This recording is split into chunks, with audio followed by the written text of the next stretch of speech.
네, 여러분 계속해서 다음 차시 진행하겠습니다. 자율주행을 위한 상용화 지원 마지막 차시고요. 앞서서 여러분들 미국이나 유럽, 중국, 일본 등의 정책적인 지원에 대해서 살펴보셨을 텐데 마지막으로 이제 우리나라는 그럼 어떻게 하고 있나 살펴보지 않을 수가 없습니다. 그래서 대한민국의 상용화 지원은 어떻게 되고 있는지 그 부분에 대해서 좀 이번 차시에서 살펴보려고 합니다. 네. 먼저 대한민국의 자율주행 정책 동향에 대해서 먼저 좀 연도별로 요약을 해보면요. 일단은 이 자율주행과 관련해서 2014년에 부처 합동으로 스마트 자동차 추진단을 구성을 하고요. 또 부처별 역할이라든지 이런 시행 계획에 대해서 이제 수립을 합니다. 예, 그리고 그 바로 다음 해이죠. 바로 다음 해인 2015년에 국토부에서 바로 뒤에서 이제 배우시게 될 텐데요. 자율주행 차량을 위한 상용화 지원 방안을 마련을 하고 그걸 이제 언론에 보도를 하죠. 예. 그리고 또 2년 뒤에 비슷합니다. 예. 자율주행 차량화 상용화 지원 방안 어떤 일종의 고도화라고 생각을 하시면 될 것 같은데요. 계속해서 이제 자율주행 차량을 상용화하기 위한 지원 방안에 대해서 국토부에서 계속 마련을 하고 시행을 하고 있습니다. 그리고 또 2019년에는 미래자동차 산업 을 위한 발전 전략을 발표를 합니다. 그래서 미래차라는 것은 뭐 자율주행 기술도 있지만 전기차나 수소차와 같은 이런 친환경차, 그리고 중기부에서도 이제 가령 이제 빅3 산업을 지정을 해서 그 빅3 중에 하나가 이제 미래차죠. 이런 미래차의 산업에 대한 발전 전략을 또 관계부 합동으로 발표를 하게 됩니다. 그래서 바로 얼마 전에 조금 전에 보셨지만 이제 2015년에 발표를 한 것이 자율주행 상용화를 위한 지원 방안입니다. 2015년에 발표를 했고요. 2020년까지 이제 3단계 부분 자율의 일부를 이제 상용화하겠다라는 측면에서 이제 발표를 하는 거예요. 그래서 2015년 그리고 2018년 특히 2018년에는 이제 평창 올림픽이 있지 않았습니까? 이제 레벨 3 수준의 평창 올림픽에서 그 자율주행을 시범 운영하겠다라고 했고요. 특히 기억하시겠지만 그래서 결과적으로 평창 올림픽 때 또 국내 또 자동차 업체가 또 평창까지 레벨 3의 자율주행 차량을 시범적으로 또 서울에서 평창까지 운전하는 모습도 여러분들 영상으로 이미 보셨을 겁니다. 그리고 2020년까지 이제 상용화를 위한 지원, 인프라 구축, 기술 개발 같은 것들을 이제 지원하겠다라고 해서 이런 자율주행 어떤 기술 개발 지원과 어떤 인프라 확충을 위한 여러 가지들을 지원하는 도로 시험 운행 허가 요건 마련하는 것도 그렇고요. 여러 가지 이제 2020년까지 레벨 3의 이런 자율주행을 상용화하기 위한 그런 지원 플랜을 이제 발표를 하게 됩니다. 예. 그리고 이제 2017년에 또 유사한 또 자율주행 상용화를 위한 지원 방안을 발표를 하게 되죠. 왜냐하면 이제 어쨌든 방금 보신 건 이제 2020년까지의 로드맵이었는데 이제 그 이후죠. 예. 그 이후에는 어떻게 할 것이냐. 그래서 이제 여기 보시겠지만 이제 페이즈 1이라는 것이 방금 보신 거죠. 어떻게 보면 2020년까지 레벨 3의 어떤 여기서 말하는 AV는 이제 Automated Vehicle이죠. 그래서 Commercialization, 상용화를 하겠다라는 거고요. 이제 페이즈 2라는 것은 이제 넥스트죠. 2026년까지 레벨 4죠. 4. 한 단계 높아진 레벨 4의 AV를 이제 준비하겠다라는 차원에서 또 자율주행과 관련된 새로운 파일럿 프로젝트나 또 테크놀로지적인 지원, 또 인프라스트럭처 측면에서의 지원, 그리고 또 기관 측면에서 어떤 그런 다양한 지원들에 대해서 정책을 이제 발표를 했고요. 특히 이제 눈여겨볼 것은 이제 테크놀로지 측면에서 이제 AV 테스트베드, 자율주행 차의 테스트베드 이제 KCT. 예. 여러분들 앞서서 살펴보셨죠? 앞서서 잠깐 살펴보셨죠? 이전 주차에서. 그래서 KCT를 구축하는 것. 그리고 인프라스트럭처적인 측면에서는 이제 하이 디피니션 맵을 구축하는 거예요. 정밀 지도 구축하는 거. 예. 그래서 여러분들 앞서서 이전 그 지도 플랫폼 시간에서 배우셨죠? 이미 국토지리정보원이 전국 각 구간 1차적으로 6,700km의 그 자율주행을 위한 초정밀 지도를 구축을 했고 또 2020년도 이후에 또 더 전국적으로 많은 구간을 추가적으로 구축을 하기 위한 노력을 하고 있는 것이 바로 어떻게 보면 이 지원에 동기화된 그런 새로운 정책이라고 볼 수가 있겠습니다. 그래서 2026년까지 레벨 4를 상용화하겠다라는 또 자율주행 정책을 또 국토부가 이제 포럼에서 발표를 하게 됩니다. 그리고 그 외에도 이런 다양한 규제나 제도적인 측면에서 이제 개선을 해오려는 그런 지원 정책을 계속 이제 수립을 하고 있는 거죠. 그리고 이제 2019년입니다. 2019년. 2019년에는 이제 관계부 합동으로 이제 2015년과 17년에는 주로 좀 이제 AV, Automated Vehicle, 자율주행차에 초점을 맞춘 이런 지원 체계를 구축을 했다라면 2019년도에 발표한 관계부 합동으로 발표를 한 것은 이제 미래차입니다. 미래차. 전체적인 이제 미래차의 관점에서 이제 2030 국가 비전을 제시를 한 겁니다. 그래서 이제 이 관계부 합동으로 발표한 국가 비전의 주 내용 중에서 이제 네 가지만 말씀을 드리면, 첫 번째는 먼저 2021년까지 레벨 4죠. 고도화된 자율주행을 위한 실제 안전 테스트 기준 가이드라인을 마련을 하겠다라는 거죠. 왜냐하면 2030년까지 아까 말씀드린 대로 이 페이지군요.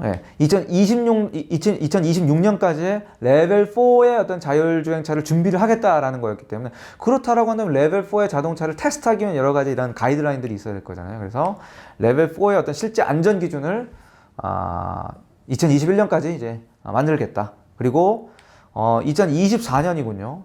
2024년까지 연구개발용 차량, 상용화된 차량은 아니지만 그 상용화를 위한 연구개발용 차량의 도로주행을 위한 임시운행 허가 제도를 개선을 하겠다. 임시운행 허가 제도를 개선을 하겠다.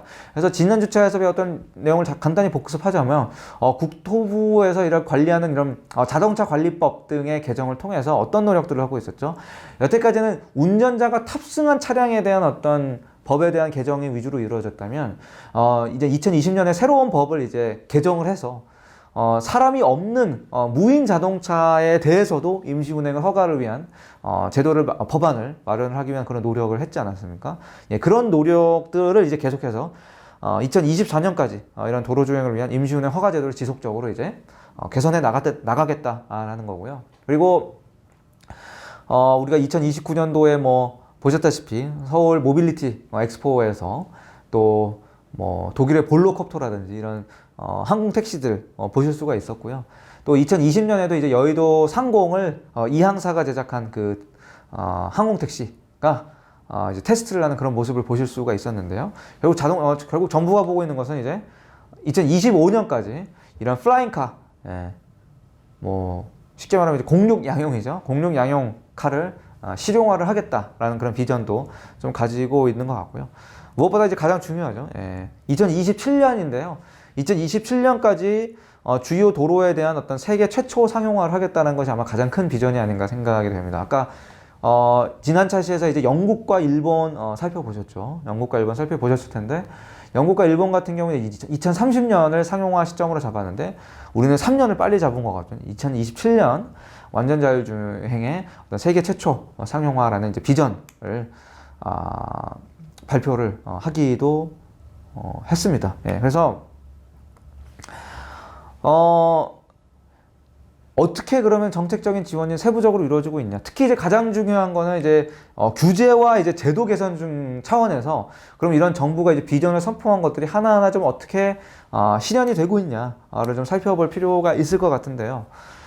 일단은 규제 및 제도 개선 측면에서 보면 여러분들 이미 수업 시간에 다뤘던 내용입니다. 2015년 기존에 이제 6개 구간에서만 자율주행 차량의 테스트를 허용을 했었거든요. 고속도로 1개 구간 41km, 기타 이제 국도 5개 구간 총 19km 정도를 허용을 했었는데, 이게 이제 2016년이 되면서 일부 지역을 제외하고는 전부 허용이 됩니다. 여기서 말하는 일부 지역이라는 거는 여러분 다 배우셨죠? 어린이 보호구역, 노인 보호구역 등등 특히나 더 안전에 대한 필요성이 높은 일부 도로를 제외하고는 허용이 됩니다.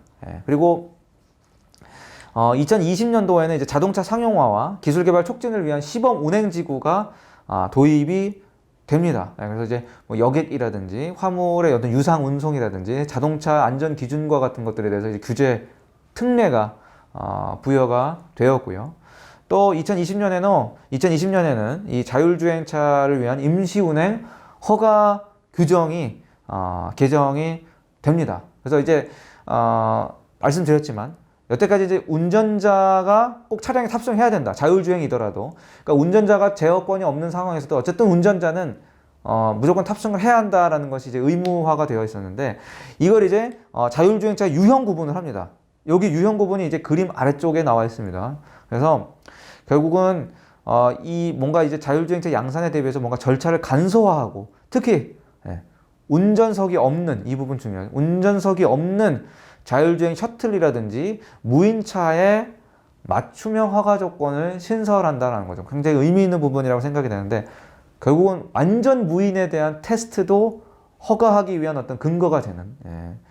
그래서 운전자가 지금까지 차량 탑승 의무였다면 이제 자율주행차 유형 구분을 통해서 완전 무인의 자율주행차도 일단은 인정하고 있다. 유형상 하나의 분류로 존재한다고 인정도 하고 있고 이 부분에 대해서도 이제 허가를 하고 또 전체적인 이제 허가 절차도 간소화를 하기 위한 그런 노력들을 하고 있습니다. 그래서 어떻게 좀 구분이 된다 볼까요? 일단 먼저 A형을 보면 뭔가 A형은 A형은 이제 기존 형태입니다. 뭐냐?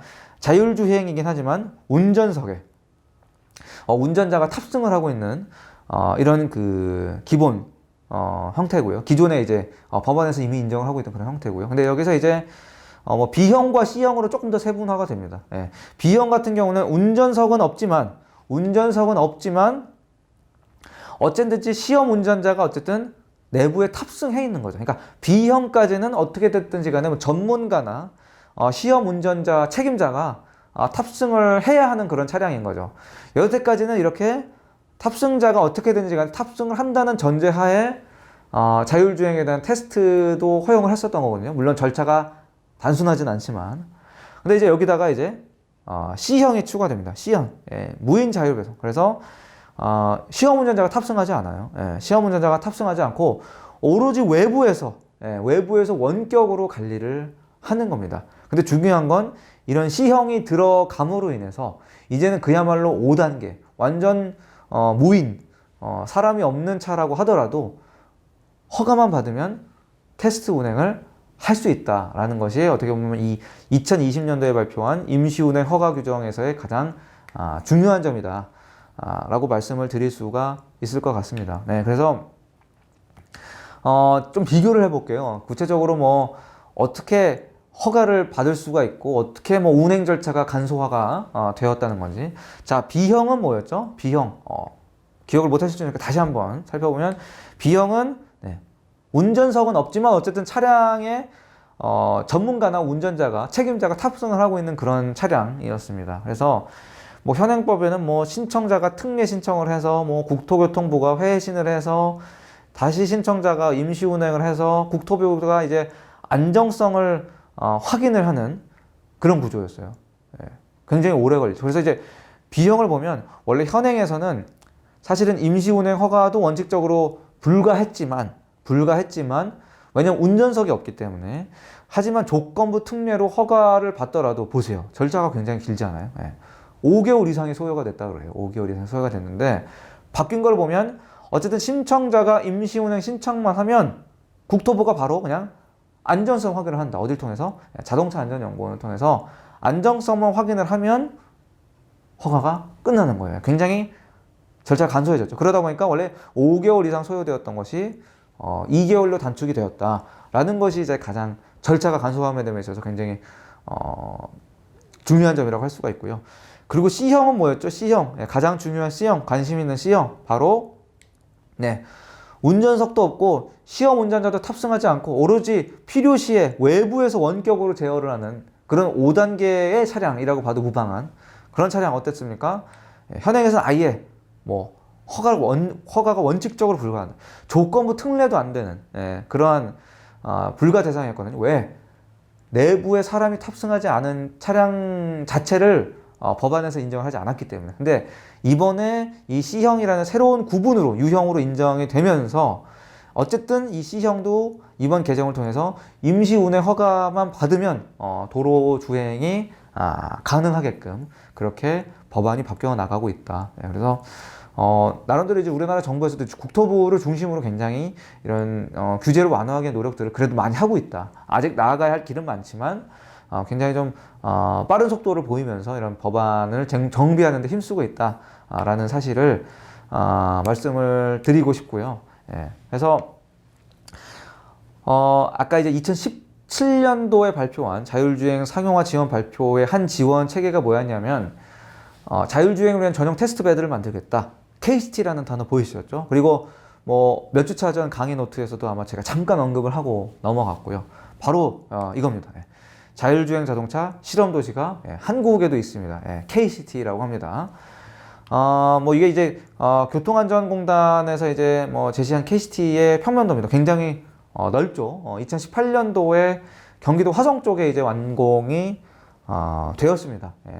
뭐 이름을 보시면 뭐 이해가 되시겠지만 특히 이제 그 미시건주의 MCT를 좀 벤치마킹을 해서 나름대로 또 우리나라의 어떤 상황에 맞게 우리만의 테스트베드를 이렇게 KCT 형태로 구축을 했다라고 이해를 하시면 될 것 같습니다. 그래서 여러 가지 인프라들이 각 국별로 많이 소개가 됐습니다. 그렇죠. 이제 뭐 KCT가 있고요. 또 미국의 MCT가 있고 또 일본의 또 이제 J타운 등이 이렇게 제가 비교 대상으로 한번 집어넣어봤는데요.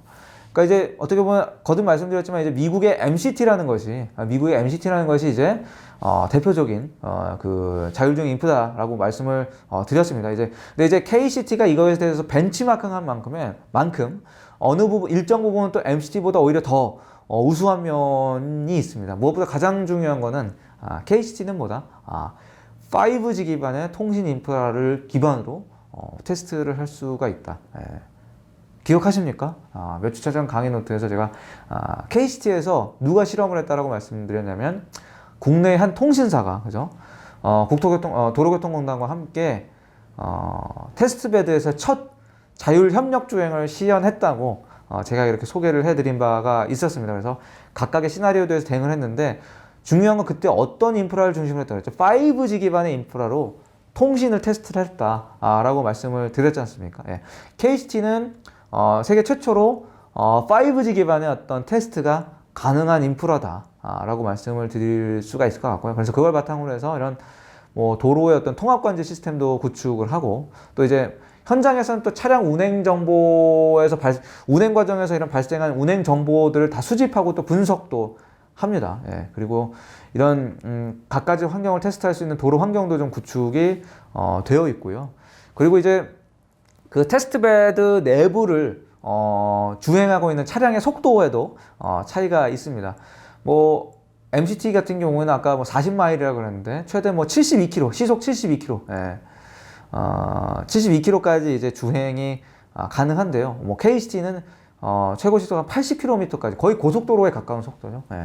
고속도로에 가까운 80km, 시속 80km의 주행이 가능하다라고 또 이야기도 하고 또 필요에 따라서 이렇게 확장 운영이 계획되어 있는 그런 고속 주행로까지 주행이 어쨌든 가능하다라는 그런 장점이 이런 MCT와 대비해서 가장 큰 장점이 있고요. 또 MCT 같은 경우 이제 좀 대학 내부의 평가장이 구축이 되어 있습니다. 미시간 대학 내부에 이제 평가장이 구축이 되어 있는데 이제 KCT도 물론 화성 안에 구축이 되어 있지만 이제 어쨌든 그 현재 구축된 곳에서 이제 평가뿐만 아니라 또 어쨌든 굉장히 또 대규모의 또 종합 주행 시험장에서 또 주행 시험과 관련된 그런 모든 항목들을 또 평가할 수 있는 그러니까 확장성이 있다라는 거예요. MCT에 대비해서 굉장히 또 확장성이 있다라는 그런 장점을 가지고 있을 것 같습니다. 그래서 KCT 같은 경우에 총 이제 14개 시험로를 운영하고 있는데 기구축된 면적만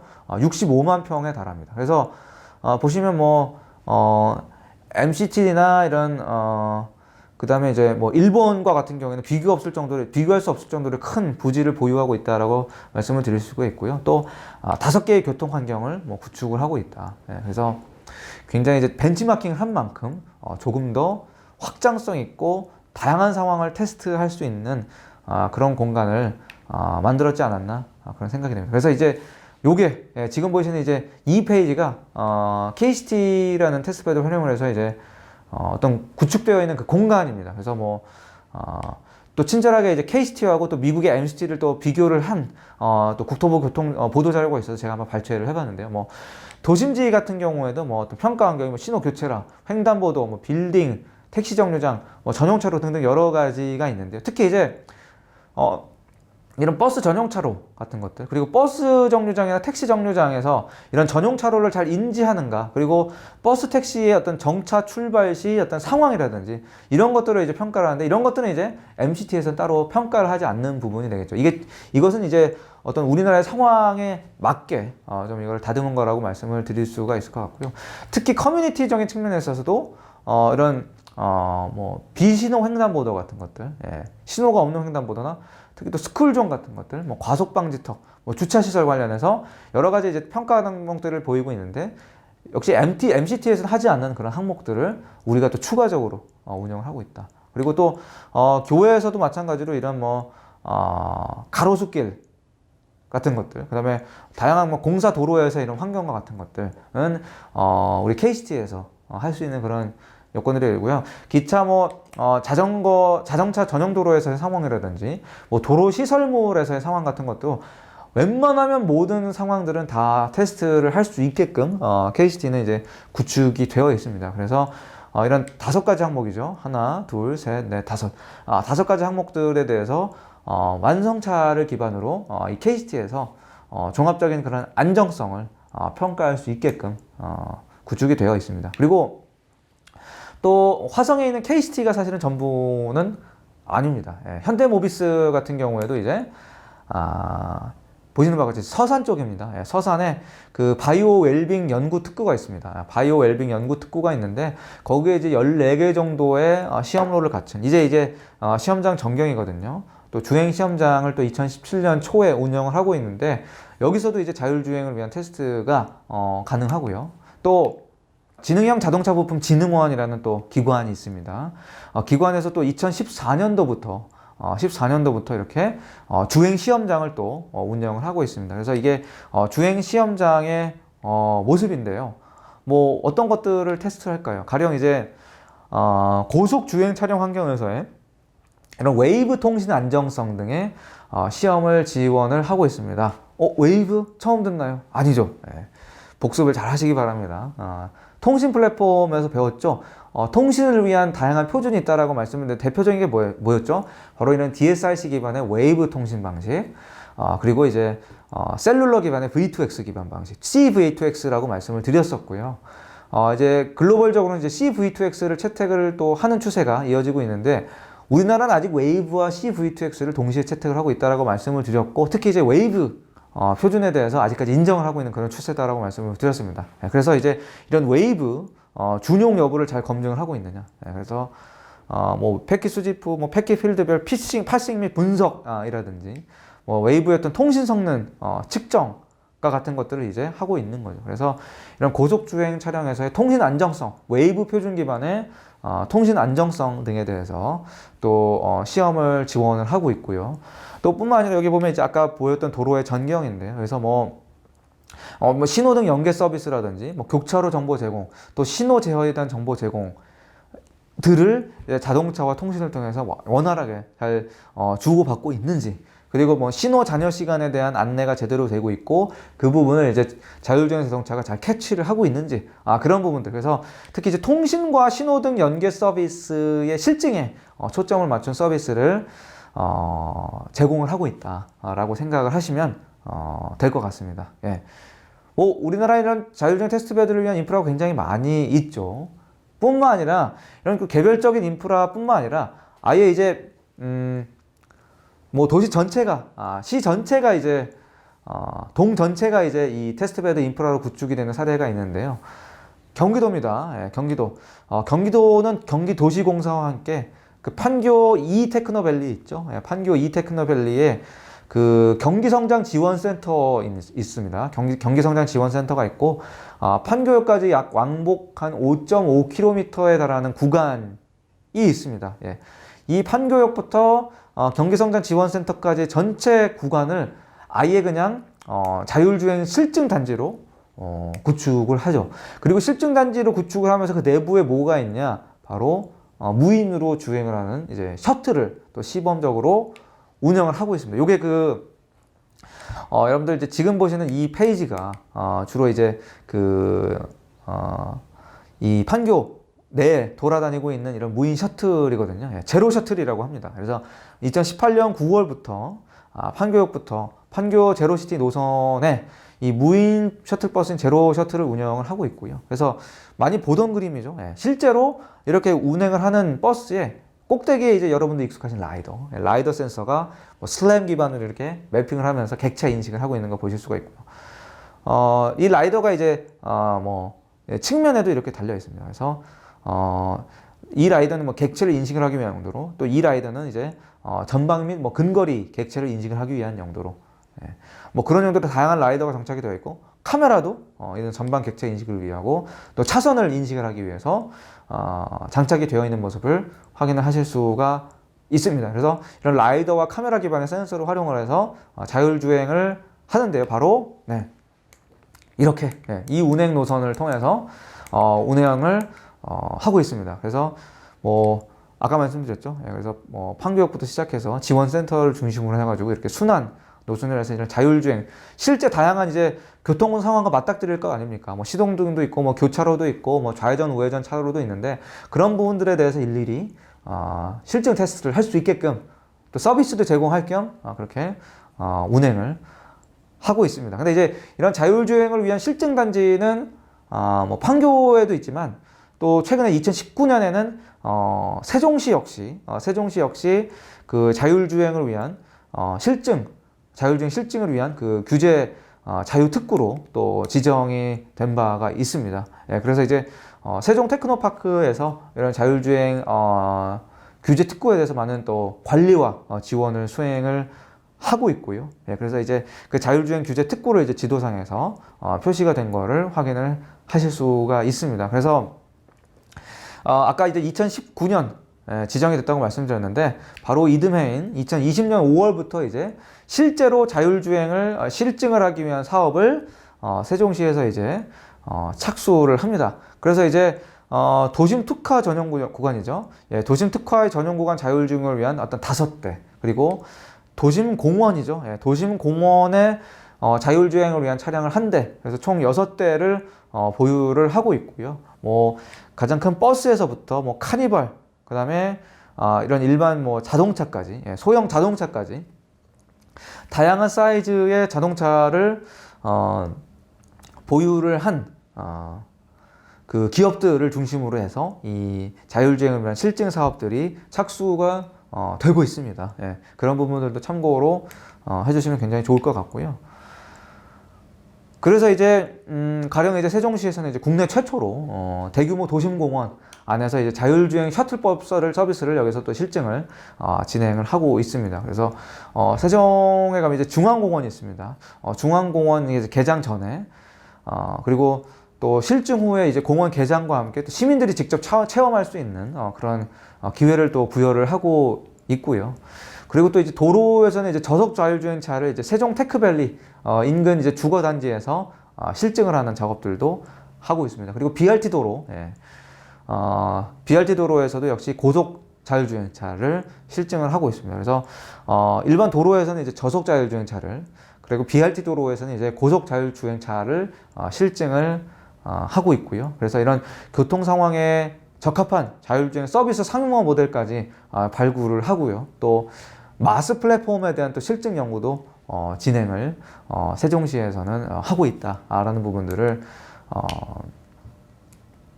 참고하시면 될 것 같습니다. 예.